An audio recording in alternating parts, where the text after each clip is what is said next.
Welcome to the first NCL Thursday Night Live for 2018. I'm Dan Manson, NCL Commissioner, and it's a pleasure to have back with us Kaitlyn Bestenheider. And Kaitlyn has a new title too. Kaitlyn is now the NCL Chief Student Ambassador. Kaitlyn, welcome back. Thanks for having me again. So let's talk about how you ended up with the fall season, both as a coach and as a player. Can you walk us through the postseason experience? Postseason, I definitely divided myself a little too much this season. I didn't really focus as much as I wanted to on either coaching or competing. I kind of just wanted to help everyone, and then I kept forgetting about my own stuff. So being both a coach and player is extremely difficult and extremely challenging, but super rewarding as well. My high school students all had very different skill sets and specialties. So helping them learn to have that communication of okay, yes, you're both very good at different things, but you should talk to each other. You should work through the challenges together. And I kept doing that with my teams. Is okay, you're not very good at this skill, but this person is. Can you guys work together so that you're both good at this? And then, you're good at this. Can you teach the other person that? And finding those matchups so that everybody could learn the most possible. Very cool. Now, you coached a high school team for the first time this past fall? Yes. What is it like working with high school students at NCL? For me, it was a really crazy experience because I'm very self-deprecating. I think most of us are. So I always have attributed anybody that I've coach's success to, they learned in their classes, or they had skills from other resources. My high school kids have only learned from me. I was their only resource. I was their only introduction into the world of cybersecurity. And I have 5 students, and 2 of them placed in silver, first season right off the bat. And I only wanted them to just get comfortable in the NCL competition environment so that we could go really hard this season. And they just blew every expectation I had out of the water. How did you explain NCL to a high school student? I told them that there would be snacks and prizes if they did good, because food. But also I told them, I was look, this is a college competition. It's going to be hard. It's expected to be hard. You're in high school, but you're getting college credit for this class. So let's go and do the college competition. Let's compete against college kids so that you can, walk out of here and say, hey, I ranked this high nationally out of last season. I think it was 3,500 competitors. That's crazy. So I told them you can go beat college kids. And then one of the great things was that I also had college students, so I could tell them where they were ranking if they were on my college team. And that was a really big motivator for them, I feel like. I told them it was this cyber collegiate competition, and it's capture the flag. And then, you have to explain what capture the flag is, which means you're going to solve challenges, and if you get it right, you get points or flags. And, what's great about NCL is that you get immediate feedback. So if you got the question right, and you're allowed multiple attempts to try to figure it out. So you're allowed to fail a few times so that you can struggle and fail and learn along the way from your mistakes. What did the high school kids think about the scouting report? I don't think they know how to use it yet. That's still something we're trying to cover in class. One of the things that we're doing this semester is we're setting up mock interviews. So we have 2 years of cyber technology at Rockland County BOCES where I teach. So we're going to have the year 1 and year 2 students combined, and we're going to do a mock interview. So the year 1 teacher is going to interview me, and I'm going to show them how I use NCL when I go to job interviews. Because it's not straightforward. You can't just be here's my scouting report. So one of the things I do is I have a very large section of my resume dedicated to my NCL scores. And I wait for them to ask the question, because they never forget to ask me, I see you've competed in the National Cyber League. What's that like? And it's such a great opportunity for me to say, I don't know everything in this field yet. I'm very new. I only switched from a theater degree in 2015. So I'm very, very fresh to the field. But this competition allows me the opportunity to run into challenges that are real world scenarios. And if I don't know how to solve them, it gives me the opportunity to figure out how to solve a problem I don't know the answer to. And I'm really good at solving things I don't know the answer to. And that's really the skill that they're looking for. Like, people don't realize that interviewers aren't looking for the perfect candidate. They're looking for somebody who's going to figure out the solution to problems that haven't existed yet. What were the reasons that the high school students decided to play? Did they come to you and they started to say, "This looks like fun. Can I try it?" Or did you recruit? I made it required, which I think college professors should really do if you're teaching like a network security class. Any class that's based around the CompTIA Security Plus, this should be required. It should be part of your grade. I only made preseason required for them, and then they had to come in on a Saturday. They had to come to school on a Saturday at like 8 a.m. to do this competition. And I think most of my kids are always willing to come in on a Saturday. I talked to them this semester and I was like, look, do we want to do NCL again? Let's talk about it. I'm not going to require it. So what do you want to do? And the whole class is ready to compete again. So Very cool. Do you have any individual stories about the players and the personalities and what really kind of hooked NCL for them, or what you saw in them? Yeah. So my best friend in the world, Lizzie, is a senior undergrad, and she was very nervous. I talked to her at the end of last semester, and I was like, just so you know, like, you're getting voluntold, you're going to be on my team next semester. I want more girls on the team because I'm always a big advocate for women in STEM. So I don't like being outnumbered by the boys, so I'm going to drag girls in kicking and screaming, but they're going to have a good time along the way. So I told her she was going to be on my team. She was like, okay, but we have to practice all summer. And I was like, no, we don't. And as the season approached, she was like getting a little more nervous because she didn't know what to expect. And I know overcoming that hurdle of not knowing what to expect is so hard in this industry because people don't want to compete if they think they're going to fail. I am totally for making mistakes and learning along the way. So the first practice, like at first she was there like early for practice, stayed late. She would come over my house during the week outside of practice to practice. But then like as we got closer to competition, she got more comfortable teaching herself. So as long as she had practice challenges available, she was able to just go through them. And if she didn't know what to do, she'd be like, I have a specific question about this.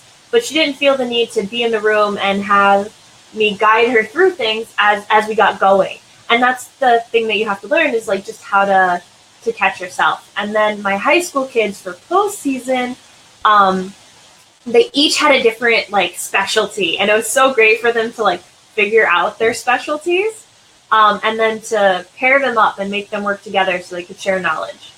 So we have a few comments from Candy said Paulino. Andy wants to know, can more people join your class? I am actually teaching a class that anyone can join coming up very soon. I'm so thankful for NCL for supporting this project. I just got a workshop approved for the Women in Cybersecurity Conference in Chicago this year.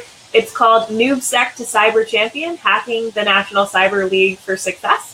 And it's going to focus on how to start NCL, like how to get your feet wet, how to get going, how coaches can coach their students in the best way for the students to learn how to teach themselves. That's a big thing that I do in my classes. If somebody asks me a question, I never give them an answer. I ask them questions until they figure it out. Well, we have another comment from Stephen Miller, who we know, and Stephen brings up a good point that you touched on. Stephen says, we required the Mescalero High School dual credit and college capstone NCL class to do NCL participation. So you touched on the dual enrollment piece, and I think that any high school that's doing dual enrollment in a STEM class or especially a networking class, some type of cyber class, has this opportunity. It's such a beautiful bridge for the high school students to start really feeling like they're learning cyber at a college level. I completely agree. And if you can like connect with a college nearby that's also doing it, just so they really feel like they get like the college experience. Even if you guys are just like comparing stats or comparing flags after the competition, guys, not during. It's a great opportunity for them to take that first step into like, oh, I'm going to college really soon, and you know. So for some of these students, if they start talking to you about, well, is there a college I can go to that I can also do NCL and other competitions in? Yeah, so my kids were asking about it. Like, if I go to the community college, am I going to get to do NCL? And hopefully I'm coaching at that community college this semester. So it'd be really cool for that to continue, for my high school kids to then be on my team at the community college if I'm still doing that. But I think for them to know that if your school isn't doing it, you can start it at your school. I think the requirements, and I could correct me if I'm wrong, are you just have to be enrolled in like one college class, and then your school doesn't have to support you. You just have to list your school so that NCL can verify that you're enrolled. So just list your school, and you can compete all by yourself. And then talk to people, make friends in your classes. I know a lot of times people in IT aren't the most social. All you have to do is ask your professor to shoot out an email, or use Blackboard to mail your class, or stand up in class and say, hi, I'm doing this really cool thing, and I would love to share the experience with some of you. If you're interested, talk to me later. And that's what I did to get it larger when I was at Westchester Community College. And I think at my last semester at Westchester Community, we had 37 students, which is huge. I think that was a good chunk of the program. So there are different ways, I think, that we can go down this road. Even if they're not taking a dual enrollment class, I think we can provide an opportunity for high school students to play. We still need the point of contact. We need the coach. And as you know, the role of a coach varies greatly. You're a very hands-on coach, and I'm sure you've had experiences with coaches that have not been so involved. But if a high school wants to play, but they don't have a coach that's a subject matter expert who has NCL experience, how can they still play? What would be your advice? Oh, I don't know what the rules are, but my advice would be to just do it. Like, I became a big supporter of NCL, and that's how I got so connected with you guys, because I think everyone should do this. I think it's the best starter competition that there is.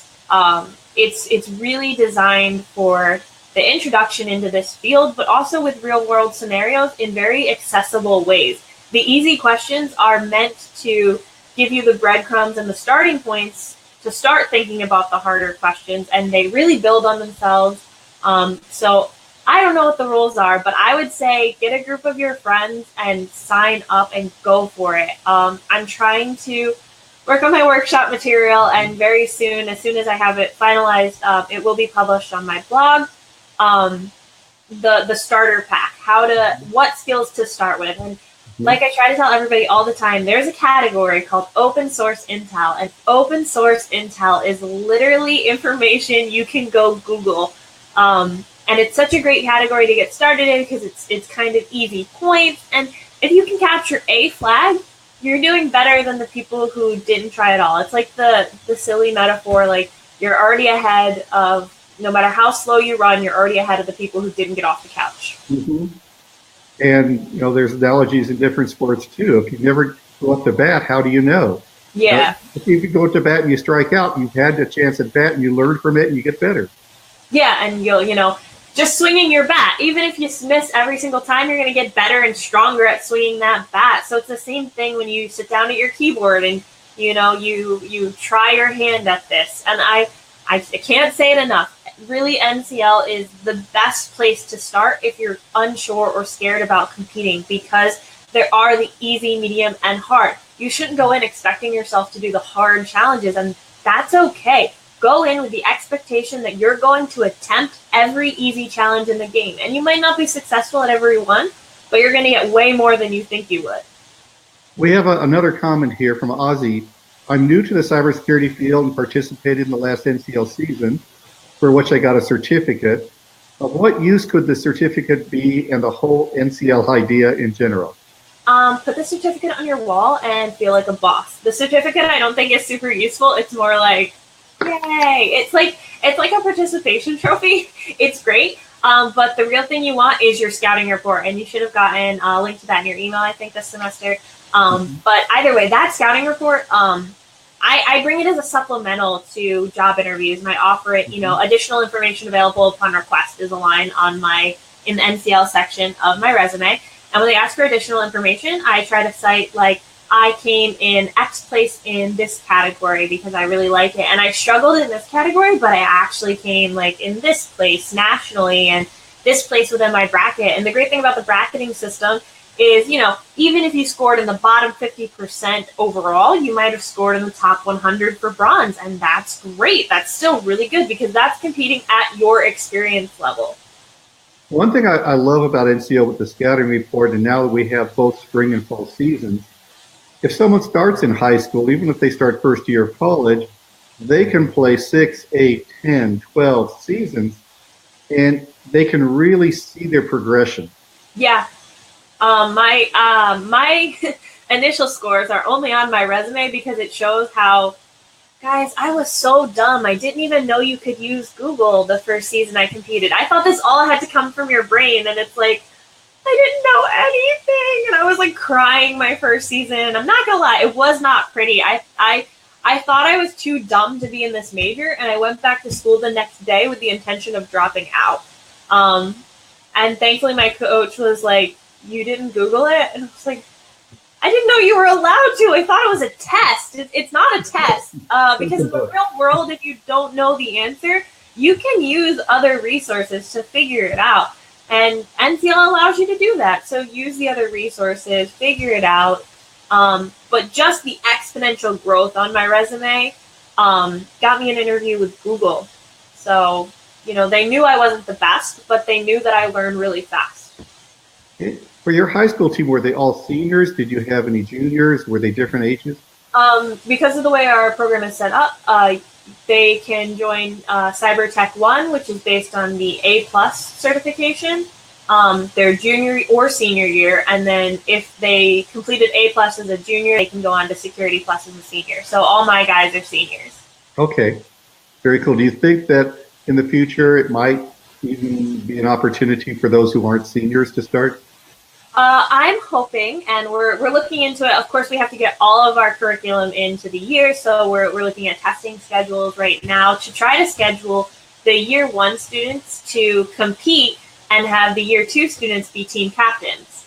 The year 2 students have 1 semester under their belts. The year 1 students, aren't really sure what to do, but then having, that postseason, like they all get to work together would be a great experience. And I tell people your very first season in NCL should not be about ranking in the top whatever. It shouldn't be about anything other than getting comfortable in the NCL competition environment. Knowing how to navigate between challenges, because I know some people will only do the first challenge section of each category and not realize there's more challenges. So just making sure that you're 100% comfortable in the navigation of the competition is all your first season should be about. Just getting used to the playing field. Yes. Just figure out what the game is, like learn what that is. And I know like it's scary, but it's okay to not do great your first season and then just come back your second season and kill it. We have another comment from Brian. Can students practice skills on the platform to prepare for this outside of gym time? That's a good question. I don't know that I know the answer to that. Well, CTFs are all over the place. So there are other CTFs that students could use to practice with.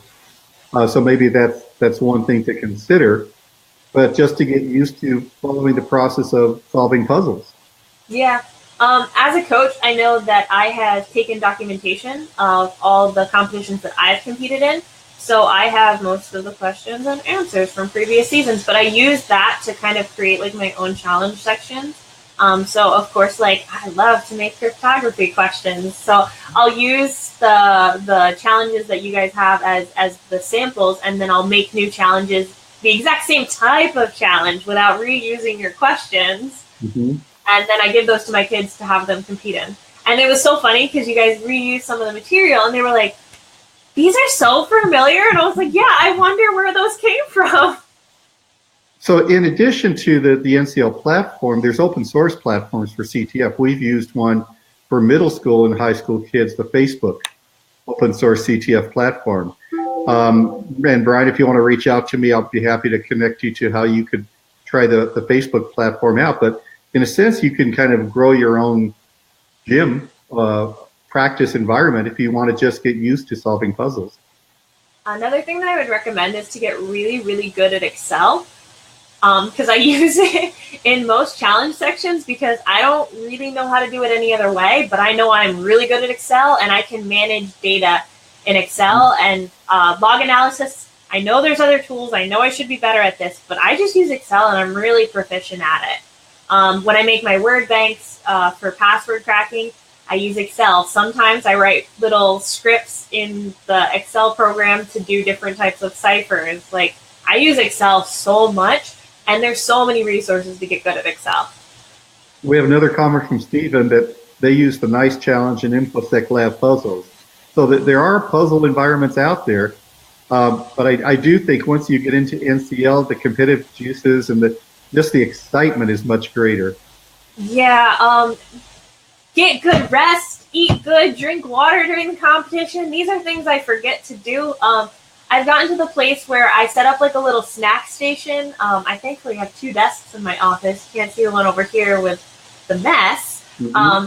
But I have like a little box of snacks. I have lots of water bottles. I have, some sodas. I have everything set up so I don't have to go very far because I get so into the competition and I get so into learning new skills along the way that I do forget to like eat and sleep and drink. So how do you do that with students?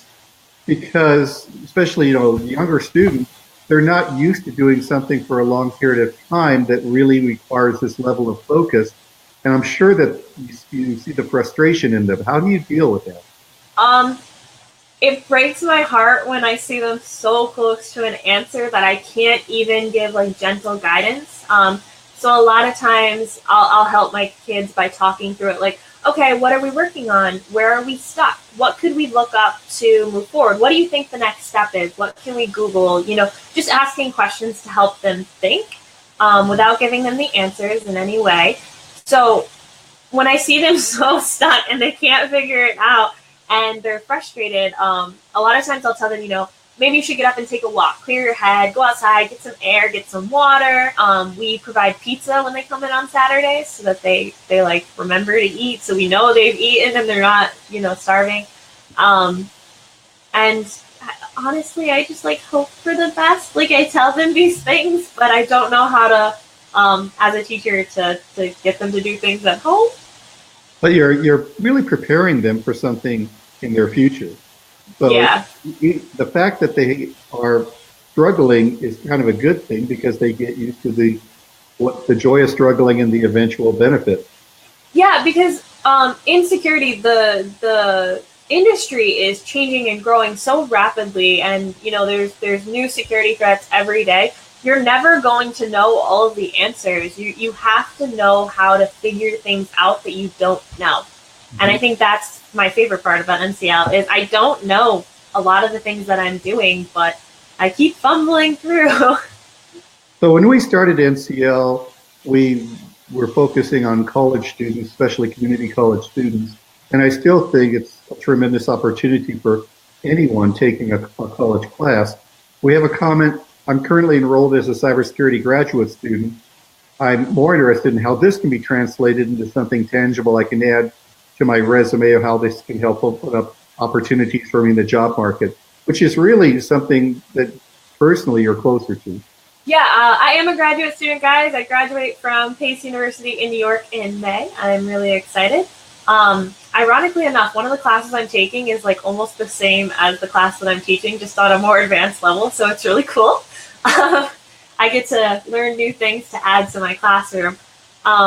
But I've been competing since I had a bachelor's degree. I went back for a professional certificate in cybersecurity. I wasn't intending on going to school forever. I wanted to like get in, get out. So I thought a professional certificate would be great. I did that at community college in a year and a half.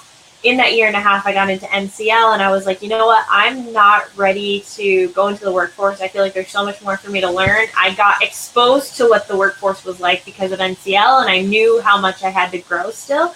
And I went back for my graduate degree, and I've competed every semester I've been a graduate student. I do not think like being a graduate student means you shouldn't compete. I think it means you should compete even more. So you've had graduate students at Pace, you have high school students, and you played as community college student. Is there a difference between the level of the student in college and level of competition, or it really just depends on the individual? Um, so I think it depends on how much you show up for practice and how much your coach knows about like the skills that NCL is going to test.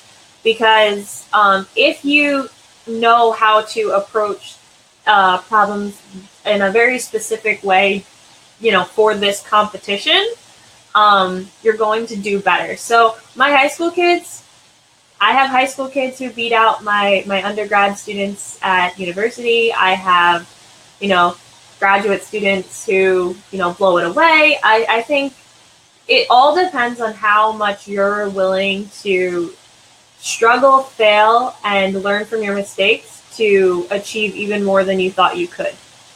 Because the smartest person who knows just about everything could come into this competition and be really lazy and not do well. What is the one or two most important qualities that a student should have playing NCL? I was going to say stubbornness, but we'll go with determination. But stubbornness is really good. And I guess courage, because courage is not the absence of fear, it's the overcoming of fear. And I'm terrified every single season. Like this coming season would be my sixth season. And I'm still terrified. I have no idea what's going to be in web access exploitation, which is like my hardest section. And I'm sure there's other people out there who be like, oh, that's so easy. That's what's great about this competition. You're going to be really good at some things and really bad at others, and it's totally okay. Just work harder in those areas that you struggle, and you'll grow. And it's all about growth. Just keep growing. Don't give up. And for me, I love that this is not something that it's how good you are in your class and do you get a grade. You're competing against students across the country. Yeah. You really are competing at a higher level with a much broader pool that you're going up against. I've always been a good student because I'm really good at taking standardized tests. Like I can do exactly what you tell me to get a good grade without learning anything. What I love about NCL is that I have to actually know things. I have to actually apply them. I think my quote has been floating around that in the lab environment in classrooms, everything is set up with the perfect commands in the perfect environment for the perfect result. In the real world, nothing is perfect. And in NCL, you're going to run into things where it's like, oh, I thought I ran the right command and I'm not getting the right answer. I have to go back and reevaluate and try again. So just that whole perspective of like, it's not perfect and it's not supposed to be. The world isn't that way. Mm-hmm. Is there a confidence that a competition gives you, that what a book doesn't? Yeah. I'm ready to go into an interview, and even if they ask me a question that I don't know, I'm ready to admit that I don't know and say the parts that I do know and how I'd figure it out. I've read textbooks. I can memorize textbooks. I can memorize facts. Like, for me, I've always been a smart person, and being smart isn't necessarily good enough in this industry. You have to also be creative and intuitive and ready to adapt and change. And, I feel like classes teach you to be smart, and that's a great thing to have, but it's not everything that you need in this industry. And a competition makes you really grow those other skills that you can't necessarily get in a competition or in a classroom. Let's talk a little bit about your upcoming workshop at WISES, the Women in Cybersecurity Conference. That's going to be March, I believe, 23rd, 24th in Chicago. What are your goals for that workshop? I hope that educators will come, most importantly, because I want them to see that it's not necessarily a hard thing to coach. The skills, you're already getting the skills in the classroom. You just have to get them really comfortable and get them confident. They probably already have most of these skills. The second goal is I want students to come because I want them to see that like they can definitely, if they have no support from their school, they can start a team if they want to, and they could really build something great. You don't have to have a huge background. You can just go for it, and you can get your friends to just go for it with you. It's the perfect starting place in this field to really get some real world scenarios. The thing that I like about what a team can do is they can be self-driven. Yes. It's almost like priming a pump, and the coach can do a little bit of priming and facilitation, but the team takes off when they take ownership. Yeah. And I'm sure that as a player you've seen that, and now as a coach you've seen that. What is it like for that transition to occur where you're not the one that has to lead them, or that your coach didn't have to lead your team? Yeah. So I think my advisor at Pace can attest to, I just knew what I wanted to do, and I was going to bring a team to her, and I was going to say, this is what we're doing. She helped arrange a place for us to practice, but I, as the student, took on the captain role and said, this is what we're going to work on. These are the skills that I think are the easiest to learn quickly and to get a lot of flags really early, because you just want those easy skills out of the way as much as possible. Because if you capture more flags, you're going to feel good, and it's going to give you the confidence to go after those challenges that you have no idea what you're doing and you definitely didn't prepare for, and you've never seen anything like this in your life, and you're Googling it and there's nothing, and you're definitely Googling the wrong thing, but like, what do you even look up? And when you're playing, it's not a case where the coach can really, participate much. So the role of the coach is almost before they hit the playing field, to make sure that they have the confidence that when they are going through all that frustration, they don't let that stop. I think another really important role of the coach is to kind of talk about like, how can we vent appropriately without flag sharing? And that's something I've been trying to teach. And, every once in a while I've had a player, vent to me, whether they're on my team or they're one of my students, and say a little too much. And I'm like, oh, thank God I already got that flag, because, I have a very high ethics, and I've, been venting and accidentally somebody told me something that made it click. And I was like, oh God, I just figured it out, but I only figured it out because of what you said. And I won't submit those answers because, I want to stay in really good standing with you guys, obviously. But just going like, oh my God, that RSA encryption question, like I'm so close. I don't know why I can't get it. Like having a place to do that and be frustrated together, because it's frustrating and that's okay. And, the camaraderie of like struggling together. Yeah. It's a good thing. And NCL is coming up with a document we'll be releasing soon on ethical playing in the competition. And I do think that's an important listen, because if there's a player who kind of games the system, it's unfair to everyone who plays it straight. Also, I don't know if it's Skyline or NCL, but there's a Slack group. And it's really great because the players actually like self-moderate in there. Like, you can't say that, or like, you have to wait until after the competition to ask those questions. Like, it's so, I know the players that are moderating it, which is really cool because I've seen them from season to season, and everybody's really good about like, the players don't want anybody to cheat because we want this to be fair for everyone, because we want it to mean something. If people are going to share flags and people are going to cheat, then what do the scouting reports really mean when you go to the job interview? Mm-hmm. If you're getting a great score, but you don't know anything and you're knocking somebody else down who worked really hard, that's not fair to them. And it's not fair to you either. You're going to have this great scouting report and you're going to go to this job and you're going to get the job because of your scouting report, and then you're not going to be able to perform the skills, and then it's going to lower the reputation of the competition. So I know, maybe I'm a goody two-shoes, but I really think that like ethics are so important in this industry too. That's why we have white hat, gray hat, black hat. Just be white hat when it comes to this competition, guys. Well, yeah, to really know how good you are, there's nothing better. Yeah, and to like achieve, like, I made top 100 nationally this season. And I like that's been my goal for so long, and I got it, and I know I got it, and I if I had submitted that flag that somebody had, led me to the answer by their venting, and I didn't rank super high in the top 100, but I made top 100. But since I was close to that cutoff point, I would have questioned whether that one flag is what made it, and then like it wouldn't have been as a sweet of a victory. Mm-hmm. We're going to wrap up soon, but I want to promote what we're going to have starting on January 24th. We're going to do coaches calls, and we're going to do them on a regular basis. And Kaitlyn, you and Stephen Miller are going to be part of the calls.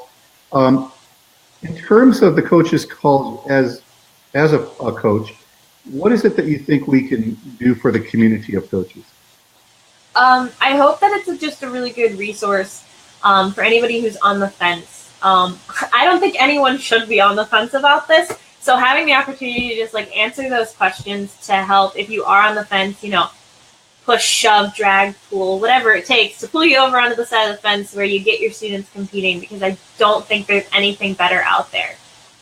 Right, and I really do think coaches need to have their own community because, the players, in a sense, have the fun. Yeah. The coaches get to watch the players have the fun, and the struggling is part of the fun.